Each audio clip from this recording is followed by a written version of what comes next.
voici dans un autre décor. Je suis en vacances à Tourcoing. Je suis bien encadré. J'ai Saint-Luc avec le bœuf d'un côté et Saint-Matthieu avec l'ange à tête d'homme. Le commentaire de l'Évangile pour ce dimanche 21e dimanche du temps ordinaire. La prière d'ouverture, Dieu qui peut mettre au cœur de tes fidèles un unique désir, donne à ton peuple d'aimer ce que tu commandes et d'attendre ce que tu promets, pour qu'au milieu des changements de ce monde, nos cœurs s'établissent fermement là où se trouvent les vraies joies, par Jésus le Christ, notre Seigneur. Amen. Les premières lectures. Lecture du livre d'Isaïe, chapitre 22, versets 19 à 23. Psaume 137. Seigneur, éternel est ton amour, n'arrête pas l'œuvre de tes mains. Deuxième lecture, lecture de la lettre de saint Paul apôtre aux Romains, chapitre 11, versets 33 à 36. L'Évangile l'antienne, tu es pierre et sur cette pierre je bâtirai mon église et la puissance de la mort ne l'emportera pas sur elle. Évangile de Jésus-Christ selon saint Matthieu, chapitre 16, versets 13 à 20. En ce temps-là, Jésus, arrivé dans la région de Césarée de Philippe, demandait à ses disciples, « Au dire des hommes, qui est le Fils de l'homme ?» Ils répondirent, pour les uns, Jean le Baptiste, pour d'autres Élie, et pour d'autres encore Jérémie ou l'un des prophètes. Jésus leur demanda, et vous, que dites-vous? Pour vous, qui suis-je? Alors Pierre prit la parole et dit, tu es le Christ, le Fils du Dieu vivant. Prenant la parole à son tour, Jésus lui dit, heureux es-tu, Simon, fils de Jonas, ce n'est pas la chair et le sang qui t'ont révélé cela, mais mon Père qui est aux cieux. Et moi, je te le déclare, tu es Pierre, et sur cette pierre je bâtirai mon église, et la puissance de la mort ne l'emportera pas sur elle. Je te donnerai les clés du royaume des cieux. Tout ce que tu auras lié sur la terre sera lié dans les cieux. Tout ce que tu auras délié sur la terre sera délié dans les cieux. Alors il ordonna aux disciples de ne dire à personne que c'était lui le Christ. Acclamons la parole de Dieu, louange à toi, Seigneur Jésus. Si je prends la lettre aux Romains et que je regarde ce qui est dit, peut-être on pourrait penser qu'on arrive à connaître Dieu. Mais est-ce que l'on peut réellement connaître Dieu pleinement, parfaitement ? Là, c'est une question qui se pose. Si je considère que Dieu rentre dans une boule comme cela, je fais de Dieu ma possession et il n'est plus Dieu, il est juste un esclave à ma botte. Ici, si nous mettions en commun toutes nos expériences de Dieu, eh bien nous verrions qu'il n'y a pas assez de place ici pour contenir Dieu. Qui est Dieu? C'est important de voir cela. Qui est Dieu? On en reviendra pour la question du Christ qui nous pose cette même question. Je voudrais juste un petit peu parler de cette première lecture. Nous voyons un serviteur qui ne respecte pas ce qu'on lui demande et il se fait ôter ses prérogatives. Et on donne les clés qui ouvrent et qui ferment à d'autres.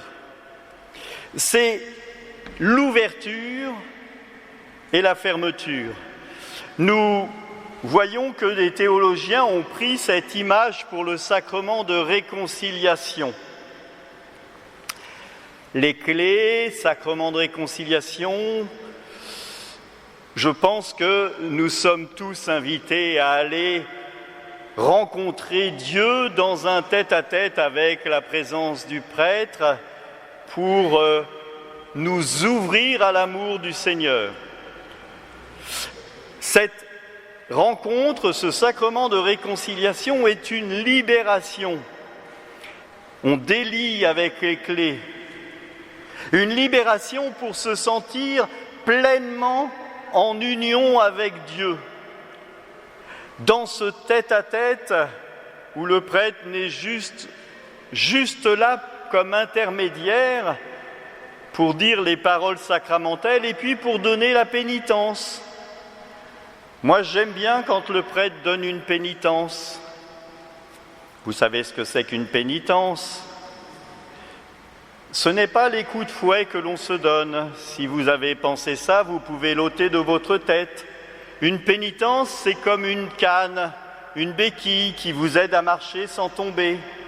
Lorsque je fais un égarement régulier, eh bien, si on me donne une canne ou quelque chose qui m'empêche de tomber, eh bien, j'ai cette pénitence. Par exemple, si mon péché est de regarder les autres et de voir tout de suite ce qui va mal chez eux, eh bien, la pénitence que l'on pourrait donner, c'est de lire dans l'Évangile de la paille et de la poutre. Et en le lisant et en le méditant, eh bien, du coup, mon jugement, eh bien, je me le mets dans ma poche, parce que je me rappelle l'Évangile. C'est ça, une pénitence. Et donc, notre seule prérogative de prêtre, c'est d'ouvrir les portes du royaume. Et si je ne le fais pas, eh bien, on m'enlèvera les clés qui ouvrent et qui délient. Regardons l'Évangile. Il nous parle d'une rencontre. Soit les disciples ont compris la question, au dire des hommes, qui est le Fils de l'homme, au dire des gens qui est le Fils de l'homme. Soit ils ont compris, soit ils croient que le Christ parle du livre de Daniel. Alors, s'ils ont compris ou pas d'ailleurs, ils répondent Jean le Baptiste, Élie, un prophète, Jérémie. Et on voit que cette réponse ne convient pas vraiment au Seigneur. Et donc il va poser la question différemment. Et vous, que dites-vous ? Qui suis-je ?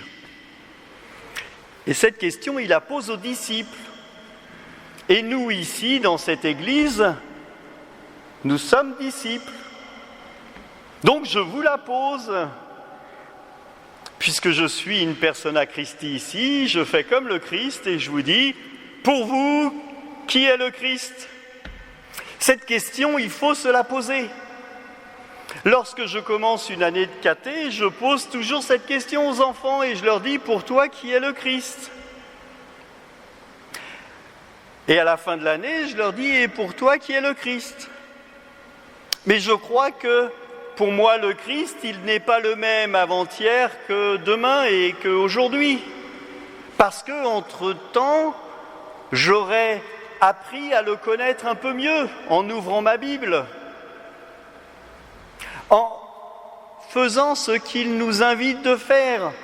Il y a 2-3 jours, nous avions le plus grand des commandements. Quel est le commandement ? Tu aimeras le Seigneur ton Dieu de tout ton cœur, de tout ton esprit, de tout ton amour et de toute ton âme, et tu aimeras ton prochain comme toi-même. Plus j'aime mes frères, plus j'entre en relation avec le Seigneur et plus j'apprends à le connaître. Parce que j'ai bien commencé par vous dire que nous avons chacun ici une vision de Dieu. Et si j'entre en relation avec quelqu'un, eh bien, il peut me partager sa vision de Dieu et ma vision à moi s'agrandit. Si je reste dans mon coin, ma vision à moi se rétrécit. Si j'ouvre pas la parole de Dieu qui me parle de Dieu, ma vision ne s'agrandit pas de Dieu et je reste dans mes certitudes que mon Dieu, je le mets dans une boule, je le prends que quand j'en ai besoin pour qu'il me sauve de la maladie. C'est très bien. Je dis souvent, si l'on pouvait faire du Seigneur un ami. Vous savez ce que c'est qu'un ami ? Vous en avez plein. Alors là, ceux qui disent oui, je me méfie, ceux qui me disent non, j'ai confiance. Des amis, on en a très peu. Allez, 1, 2, 3, 4. Je parle des vrais amis, hein. Pas le copain de bistrot, hein, le vrai ami. Celui sur qui l'on peut compter, c'est ça l'ami.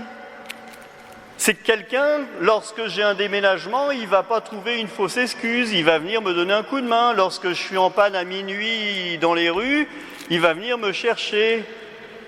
Mais le vrai ami, il faut aussi que je l'invite le jour de l'anniversaire quand il y a un gâteau à partager. Sinon, il va me regarder avec un sale œil et il aura raison.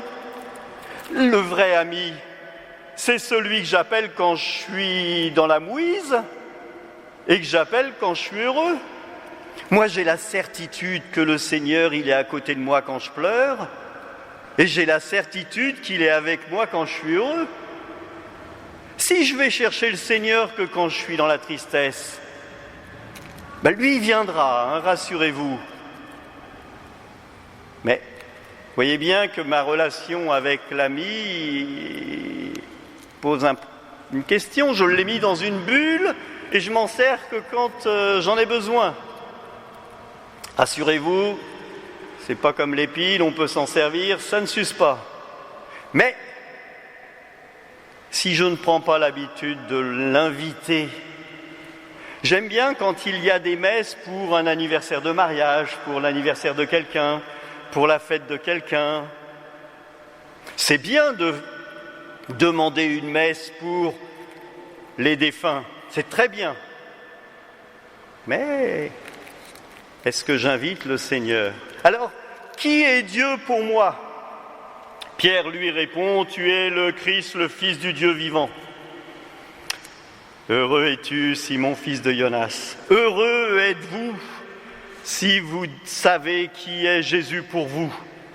Mais cette certitude, je vous l'ai dit, pour moi en tout cas, elle est valable aujourd'hui.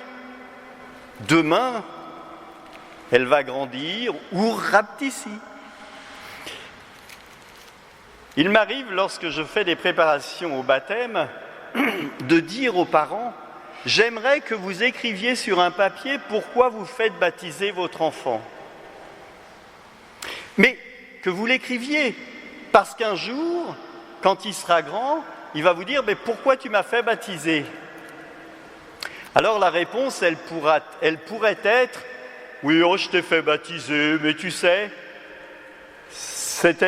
on était dans le temps où on croyait en Dieu, maintenant on n'y croit plus, alors c'est pas grave, tant pis pour ton baptême. » Ou alors, les gens seront devenus des fervents et ils diront « oui, parce que l'Église c'est important, parce que ci, parce que ça, parce que ça. » Et là, du coup, ils se tromperont, et ils tromperont l'enfant, parce que le jour où ils ont été baptisés, il y avait une raison précise pour laquelle ils ont fait baptiser. Parce que le jour où ils ont fait baptiser l'enfant, ils ont rencontré le Christ d'une façon ou d'une autre. Et ils ont voulu faire baptiser l'enfant pour une raison. Et si on leur donne une autre raison 10 ans plus tard, eh bien, ils auront menti à l'enfant. Vous voyez que c'est important d'écrire ce que l'on ressent aussi. Qui est le Christ pour moi, aujourd'hui ? Cette question, je vous la pose aujourd'hui. Et dans 1 an, il faudra vous reposer la même question. Qui est le Christ pour moi ? Et dans 2 ans, pareil. Et si le Christ est important pour moi et qu'il agit en moi, il est aussi important pour mon voisin, peut-être que je ne connais pas. Et donc, il nous faut, puisque nous sommes Église, Pierre, tu es Pierre et sur cette pierre je bâtirai mon Église. Nous sommes l'Église. Il n'y a pas que le curé qui est l'Église. Ça ne marche pas. Celui qui pense que lui, il est juste là comme consommateur, il se trompe. Nous sommes l'Église, nous tous ici. Nous sommes l'Église. Donc, je suis là et je dois prendre soin de celui qui est à côté de moi. Tu aimeras le Seigneur de tout ton cœur, de tout ton esprit, de toute ton âme, et tu aimeras ton prochain comme toi-même. Celui qui est à côté de moi, même si je ne le connais pas, je dois l'aimer. Alors là, vous allez dire, oui, c'est normal, on est dans l'église. Mais ça, c'est valable aussi dehors. Donc il faut des fois se botter le cul pour le faire, parce que ce n'est pas toujours simple. Je suis l'église, nous sommes l'église. Que nos prières les uns pour les autres aujourd'hui portent du fruit. Que nous sachions dans la prière, porter les joies des uns et des autres, porter les peines des uns et des autres. Que le Seigneur qui nous aime, et nous en sommes sûrs, qui est assis à côté de nous lorsque nous sommes dans la joie ou dans la peine, nous soutienne et nous fasse grandir dans la connaissance de Dieu. Que l'Église, dont nous sommes membres, soit le reflet de notre vie. Qu'elle soit accueillante, souriante, malgré les masques, aimante, parce que nous sommes l'amour. Je n'ai appris qu'une seule chose au caté, c'est Dieu est amour. Quand je dis ça, ça désole l'animatrice de caté, mais si vous retenez seulement que Dieu est amour, vous avez un trésor. Que le Seigneur qui nous aime prenne soin de nous tous. Soyons dans la paix, la joie et l'allégresse. Amen. Peut-être vous êtes en vacances, peut-être vous êtes au travail. En tout cas, il faut continuer d'écouter la parole de Dieu. C'est d'ailleurs pour ça qu'il va y avoir une autre vidéo Bible qui va sortir. La semaine dernière, la Bible, les anges dans la Bible est sortie. Cette semaine, ce sera les bergers. Et il nous faut aussi prendre du temps pour regarder qui est le Christ pour nous. Donc, prenez soin de vous. Que Dieu Tout-Puissant vous bénisse, le Père, le Fils et le Saint-Esprit. Allez dans la paix du Christ. Nous rendons grâce à Dieu. Et surtout, n'oubliez pas de vous abonner. Il y aura ici un petit logo. De cliquer sur un pouce si cette vidéo vous a plu. De la partager. Plus elle sera partagée, plus elle sera vue. Prenez soin de vous et à bientôt.